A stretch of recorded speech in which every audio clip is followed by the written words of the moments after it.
WhatsApp guys, I hope you are doing well. I am Abhimanyu. Welcome to study with MR. कैसे हो सभी के सभी? ओके, आई होप आप लोग और आपके परिवार में सबके सब अच्छे ही होंगे। आज जो है हमारा पार्ट 3 जो कि विधायिका के ऊपर है वो चालू होने वाला है। ठीक है, तो चलिए बिना देरी करे आज का जो इंडेक्स है उसके ऊपर पहले हम एक नजर डाल देते हैं। चलिए देखते हैं। देखिए, इस इंडेक्स के अंदर देखा जाए तो यहाँ तक जो टॉपिक्स है ऑलरेडी कवर कर चुका हूँ मैं। आज की इस वीडियो के अंदर जो है संसद के जो कार्य होते हैं उसके बारे में डिस्कशन करने वाला हूँ। और हाँ, एक एक टॉपिक को कवर करूंगा और जो नेक्स्ट वाली 2 वीडियो आएंगी ना हमारी, एक और इसको कर दूंगा और एक इसको। ठीक है, अलग अलग पार्ट में रहेगा। 3 4 5 पार्ट में जो है पूरा वीडियो, ये पूरा चैप्टर जो है खत्म हो जाएगा। ठीक है, ज्यादा बनाने का इसलिए पर्पज रहता है कि छोटी छोटी वीडियो हो और उसको आप एंटरटेनमेंट करके आराम से देख करके निकाल दें। ठीक है, तो चलिए अब आगे देखते हैं। ज्यादा प्रेशर मत लेना भाई पढ़ाई वढ़ाई का, ठीक है, लेकिन हाँ थोड़ा बहुत तो लेना ही लेना ताकि पढ़ाई कर सको आप अच्छे से। ठीक है, जब तक माइंड के अंदर थोड़ा सा टेंशन नहीं रहता ना कि हाँ पढ़ाई करना है हमें, तब तक आपकी एक्चुअल में पढ़ाई नहीं हो पाती है। जितना फ्री माइंड होके करोगे उतना ही ज्यादा प्रॉब्लम होगा आप लोगों को। तो चलिए अब आगे देखते हैं कैसे कैसे आगे हमको संसद के कार्य क्या क्या करने को मिलते हैं वो जरा देख लेते हैं। ठीक है, चलिए देखते हैं। सबसे पहली चीज तो यहाँ देख लीजिए, कार्यपालिका विधायिका न्यायपालिका के बीच में क्या अंतर है इसके बारे में ऑलरेडी हम डिस्कस कर चुके हैं। 4th चैप्टर के अंदर मैंने बहुत ही अच्छे से कवर कराया था सारी चीजें। और हाँ, एक चीज बताना चाहूंगा, विधायिका हो गया, कार्यपालिका हो गया, न्यायपालिका हो गया, इनसे रिलेटेड हो गया। और 11th या 12th क्लास की जो हिस्ट्री और पॉलिटिकल साइंस की बुक है उनसे संबंधित जितने भी इंटरेस्टिंग क्वेश्चंस बनते हैं ना एक एक नंबर के, वो मैं आजकल टेलीग्राम जो लिंक, टेलीग्राम का जो हमारा चैनल, ऑफिशियल चैनल है स्टडी विद हमार का, वहां पर जो है मैं उसको पोस्ट कर रहा हूँ। और आप बड़े ही मजेदार तरीके से मतलब उन क्वेश्चंस का आंसर कर सकते हो। मतलब काफी अच्छा तरीका है एक तरफ से देखा जाए तो। आप एक बार कोशिश कीजिएगा कि चैनल को ज्वाइन करके एक आध क्वेश्चन अटेम्प्ट करके देखिएगा ना। आपको इंटरेस्ट लगा ना तो बोलिएगा मुझे कमेंट बॉक्स में कि मजा नहीं आ रहा सवाल का जवाब देते समय। मतलब कि जब उसे क्लिक करोगे ना तो एक अलग से बोलते हैं ना कि कॉन्ग्रेचुलेशन टाइप मिलता है, वैसा है। और गलत जवाब देखो तो झटका भी मिलेगा। ठीक है, तो चलिए अब आगे देखते हैं, कोई छोड़ो। तो ये हमने देख ही लिया ऑलरेडी विधायक का क्या होता है। ओके, अब आगे देखते हैं।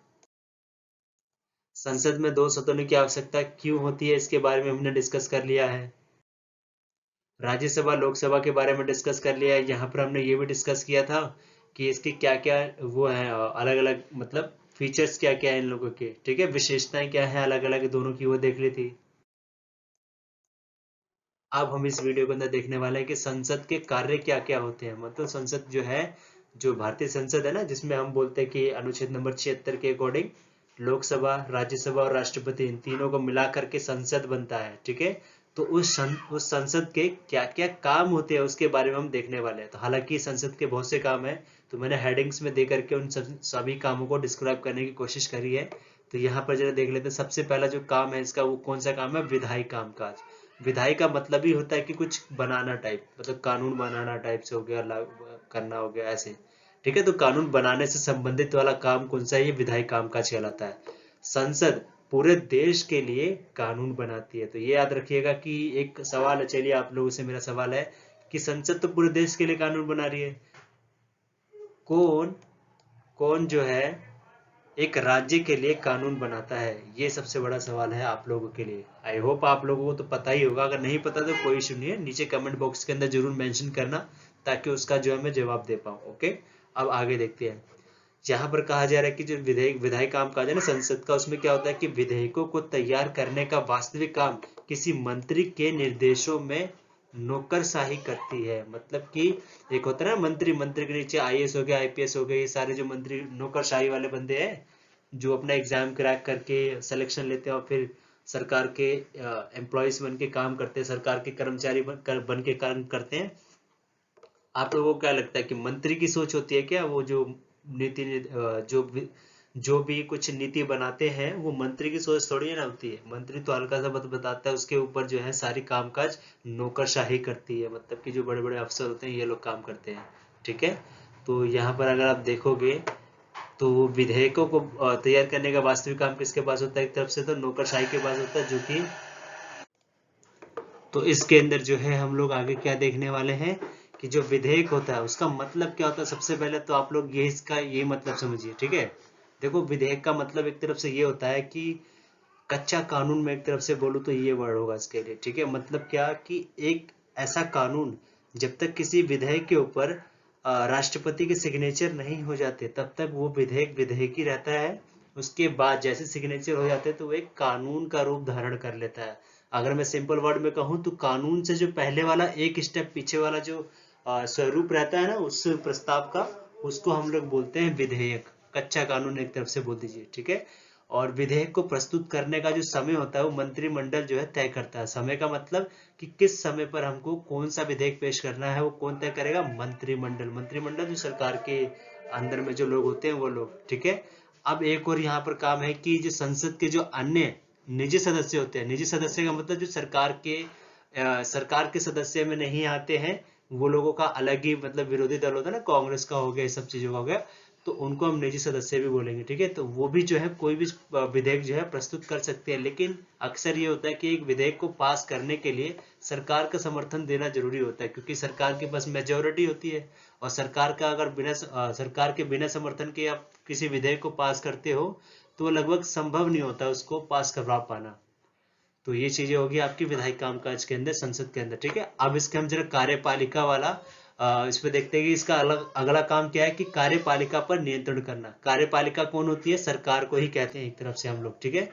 तो आप लोग देखोगे कि कुछ लोग ऐसे होते हैं जो कि कुछ लोग क्या जो सरकार के सभी सदस्य हैं जो कि लोकसभा या राज्यसभा के अंदर सांसद हैं, वो लोग एक समय पर जो है विधायिका का रूप निभा रहे हैं और तो दूसरे समय जाकर के मतलब पार्लियामेंट से बाहर निकलते के साथ ही कार्यपालिका का रूप निभाते हैं। तो एक तरफ से देखा जाए तो संसद के अंदर एक काम ये भी है कि कार्यपालिका के ऊपर जो कि सरकार होती है बाहर, जो विधायिका के बाहर होती है, उसके ऊपर नियंत्रण भी रखती है। नियंत्रण कैसे रखती है वो जरा देख लेते हैं। कार्यपालिका या मंत्री परिषद को लोकसभा में बहुमत का समर्थन प्राप्त होना आवश्यक होता है। मतलब कि लोकसभा के अंदर बहुमत होना जरूरी होता है, तभी आप लोगों की सरकार बन पाती है, ठीक है। और मंत्री परिषद जो होते हैं ना, मतलब कि प्रधानमंत्री के नीचे जो 6 होते हैं मंत्री परिषद, वो लोग जो है केवल लोकसभा के प्रति ही जवाबदेही होती है उनकी। ये वाला क्वेश्चन एक बार बना भी था 1 नंबर में, काफी इजी क्वेश्चन है, बहुत से बंदों ने जवाब दे भी दिया था। कोई नहीं, अब आगे देखते हैं। आगे अब संसद का जरा एक बार वित्तीय कार्य देख लेते हैं कि संसद में बजट को सरकार द्वारा जो है पास करवाना होता है, ठीक है। मतलब कि संसद में जो होता है ना, सरकार जो है बजट लेकर के जाती है संसद में। अब सरकार की हालत खराब होती है उस बजट को पास करवाने में, ठीक है। और एक और चीज होता है कि धन खर्च करने के लिए संसद की अनुमति होनी संसद की जो है ना अनुमति लेनी होती है, किसको? सरकार को। तो उसमें भी जो है उनकी एक तरह से बोले तो हालत खराब हो जाती है। आप लोग देखिएगा वो पिक्चर में 11th क्लास का जो पिक्चर है ना, फोटो होगी, उस कार्टून के अंदर ऐसा कुछ करके दिखाया भी गया, तो काफी मतलब कहते हैं ना मशक्कत लगती है उसको पास करवाने में, तो वही चीज है यहाँ पर भी, ठीक है। अब अगला देखते हैं संसद का क्या कार्य होता है। प्रतिनिधित्व, मतलब कि संसद देश के विभिन्न वर्गों क्षेत्रों समूह आदि के विचारों का प्रतिनिधित्व करती है। ये भी बहुत बड़ा बोल सकते हैं पॉइंट है, और अपने आंसर राइटिंग के अंदर आप इसको मैच भी मतलब इंक्लूड भी कर सकते हैं, ठीक है। अगला देखते हैं कि संसद जो है ना वो बहस का सबसे सर्वोच्च मंच है देश का। यह एक ऐसा मंच है जहां पर देश भर के प्रतिनिधि बिना किसी नियंत्रण के विचार व्यक्त कर सकते हैं। कौन क्या व्यक्त कर सकते हैं? अपने विचार। अलग अलग जगह के लोगों जो आते हैं ना हमारे देश के चुन करके, वो लोग जो है इसको अपने यहाँ से अपने अपने निश्चित रूप से विचार व्यक्त कर सकते हैं और अपने क्षेत्रों के हितों के लिए बोल सकते हैं।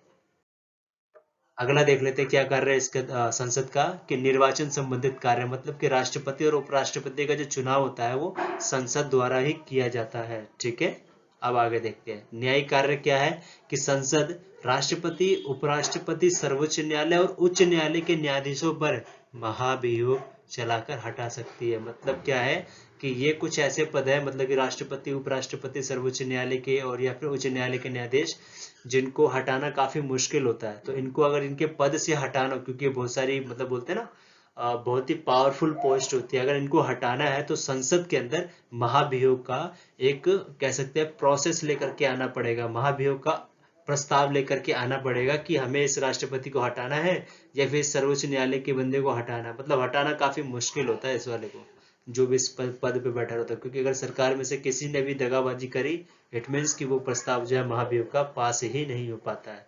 ओके, ये चीजें होती है।